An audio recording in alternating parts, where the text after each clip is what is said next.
राधे राधे दोस्तों। अगर आपको मेरे ये वीडियो पसंद आते हो तो प्लीज़ मेरे चैनल को सब्सक्राइब करना, लाइक करना और शेयर करना। तो आज मैं आपके लिए लड्डू गोपाल जी की एक सच्ची घटना बताने वाली हूँ। एक बार एक सेठ श्री कृष्ण के परम भक्त थे। वह घर पर लड्डू गोपाल जी ले आए। सेठानी से कहने लगे कि इनकी सेवा करना, इनको सुबह शाम भोग लगाना। सेठानी को उनकी सेवा करना बहुत मुश्किल लगता था। उनका मानना था कि मुझे बच्चों की देखभाल से समय नहीं मिलता, मैं ठाकुर जी की सेवा कैसे करूं? एक दिन उसने लड्डू गोपाल जी को अपने बंगले के बगीचे में मिट्टी खोदकर दबा दिया।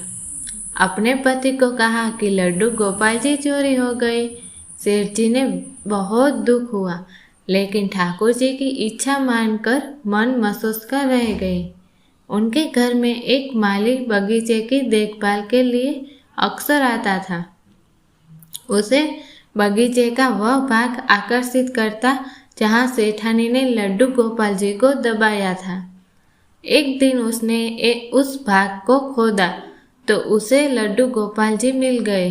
वह भागा भागा सेठानी जी के पास गया और उत्साहित होकर सेठानी को बताने लगा कि देखो, मुझे बगीचे में से लड्डू गोपाल जी मिले हैं। सेठानी ने उसी समय उसे नौकर से निकाल दिया और कहा कि अपने लड्डू गोपाल जी को भी लेते जाओ।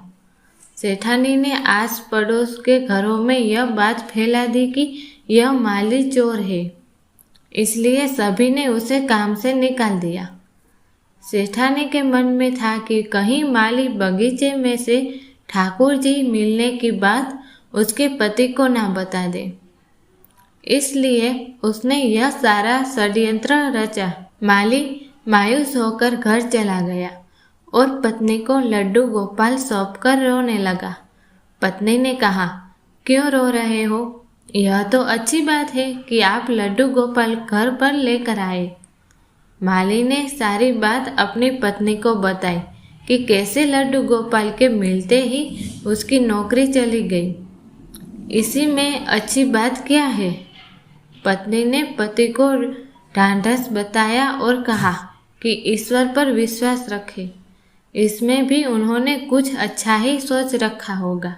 मालिन ने लड्डू गोपाल जी को साफ कर स्नान कराया और उन्हें घर के मंदिर में स्थापित कर भोग लगाया।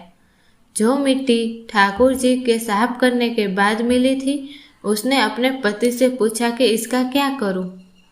माली ने कहा कि बाहर आंगन में इतनी सारी मिट्टी पड़ी है, उसमें ही फेंक दे। पत्नी ने मिट्टी बाहर पड़े ढेर पर फेंक दी।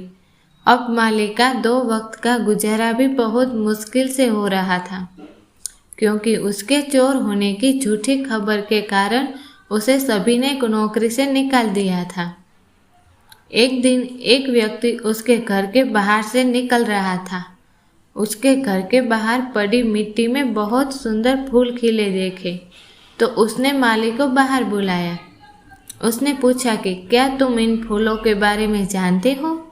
माली ने कहा कि मैंने यहाँ यह फूल उगने से पहले कभी नहीं देखे थे, मुझे इन फूलों के बारे में जानकारी नहीं है। उस व्यक्ति ने बताया कि यह एक खास किस्म के फूल है, बाजार में यह फूल बहुत महंगे दाम पर बिकते हैं।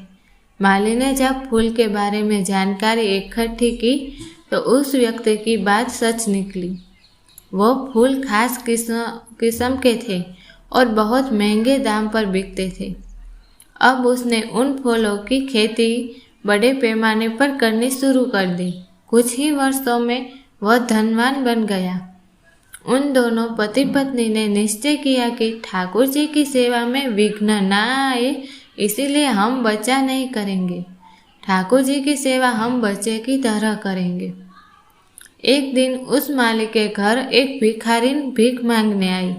माली ने उसे पहचान लिया। माली ने कहा कि सेठानी जी, आप भीख क्यों मांग रही हो? भिखारिन ने कहा कि मैं तुम्हें पहचान नहीं पाई। माली ने कहा कि मैं वही माली हूँ जिसे आपने चोरी का झूठा इल्जाम लगाकर नौकरी से निकाल दिया था। मैं आज इस बात से परेशान हूँ कि आपने ऐसा क्यों किया था।